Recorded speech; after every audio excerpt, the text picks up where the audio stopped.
Արցախյան հակամարտության այն էտապում, երբ ինքը սկսեց բանակցել,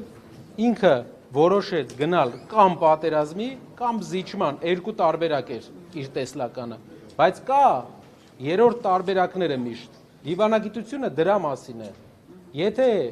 կամ է, ուրեմն այդտեղ դիվանագիտություն չկա արդեն, դիվանագիտությունը պետք է չլինի այնտեղ, որտեղ ընդամենը երկու տարբերակ են։ Հիմա պարոն Կարապետյան, ընդդիմությունը ինչ այլընտրանք է առաջարկել։ Նիկոլ Փաշինյանը հայտարարեց, Մենք որ իրենց հայտարարությունով հանդես կգանք։ քաղաքացիները օրինակ քվեն տվեց սահմանադրության փոփոխության, կաթողիկոսին հանգստի կոչելու վերաբերյալ դուք ինչ օրակարգ եք հետապնդելու սրանի։ Հանդես կգանք հայտարարությամբ, կարծում եմ այսօր կամ վաղը մեր ժամանակը արդեն կտրվի մեզ, ու մենք հանդես կգանք խորքային հայտարարությամբ, թե ինչպես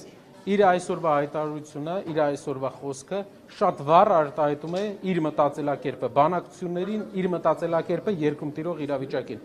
Մի քանի տեղ ինքը բացեց խաղաքարտերը վերջապես, այն ինչ որ մենք ամիսներով ասում ենք, ինքը այսօր մի քիչ առաջ ասել։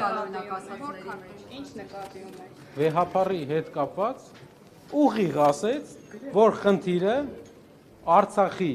հետ կապված Արցախի անունը շոշափելն է, Արցախի հիշատակելն է, ոչ թե իրենց ասած բաներն են։ Շնորհակալություն։ Բանակի վերաբերյալ պարոն Կարապետյան։ Ակնհայտից պետք որ զավակ դրանք երկրորդական հարցեր են, զուտ Արցախի Գործիք է ինչ որ բաները, որպեսզի կարողանա ազդեցություն ունենա քաղաքական մեր հոգևոր կենտրոնի վրա։ Կարապետյան, բանակի Ներողություն եմ խնդրում, կարող ենք այսօր նաև բրիֆինգով հանդես գալ։ Բանակի վերաբերյալ կիսում եք Նիկոլ Փաշինյանի այդ տեսակետը, որ անվտանգային նկատառումներից ելնելով վերջին կետը դա պետք է լինի, այլ ոչ թե առաջին։ Տնտեսության հիման վրա պետք է Աշխարհում ընդհանրապես տենց է, բայց